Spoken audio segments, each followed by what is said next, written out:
കരിയറിന്റെ ആദ്യഘട്ടത്തിൽ തനിക്ക് നേരിട്ട ദുരനുഭവം പങ്കുവച്ച നടി ശാലിനി പാണ്ഡെ. കാരവാനിൽ വസ്ത്രം മാറിക്കൊണ്ടിരിക്കുമ്പോൾ വാതിലിൽ മുട്ടുക പോലും ചെയ്യാതെ ഒരു ദക്ഷിണേന്ത്യൻ സംവിധായകൻ അകത്തേക്ക് കയറി വന്നുവെന്നും താൻ ബഹളം വെച്ച് ഓടിയെന്നും നടി പറഞ്ഞു. അദ്ദേഹം ഇറങ്ങിപ്പോയതിനു ശേഷം താൻ അങ്ങനെ ചെയ്യാൻ പാടില്ലായിരുന്നുവെന്നും പലരും പറഞ്ഞെന്നും നടി കൂട്ടിച്ചേർത്തു. തന്റെ കരിയറിന്റെ തുടക്കകാലത്ത് ഒരു ദക്ഷിണേന്ത്യൻ സിനിമ ചെയ്യുകയായിരുന്നു.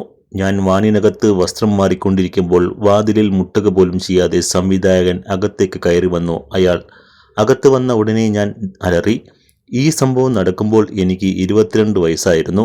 പിന്നീട് അയാൾ പുറത്തു പോയതിനു ശേഷം പലരും പറഞ്ഞു, ഞാൻ അങ്ങനെ ചെയ്യാൻ പാടില്ലായിരുന്നു അത്രേ.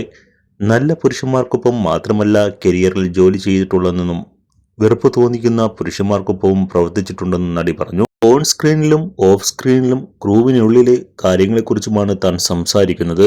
നിങ്ങൾക്ക് അതിരുകൾ ഉണ്ടായിരിക്കണം. സിനിമാ പശ്ചാത്തലമുള്ള കുടുംബത്തിൽ നിന്ന് വന്നയാളല്ലെന്നും പരിപൂർണമായും പുറത്തു നിന്നുള്ള ആളാണെന്നും താനെന്നും ശാലിനി വ്യക്തമാക്കി. ഇപ്പോൾ തിരിഞ്ഞു നോക്കുമ്പോൾ തനിക്ക് സന്തോഷമുണ്ടെന്നും സ്ത്രീകളെ വളരെ മോശമായി കാണുന്ന ആളുകൾ ഉണ്ടെന്നും അത്തരം പുരുഷന്മാരെയും താൻ നേരിട്ടിട്ടുണ്ടെന്നും നടി കൂട്ടിച്ചേർത്തു.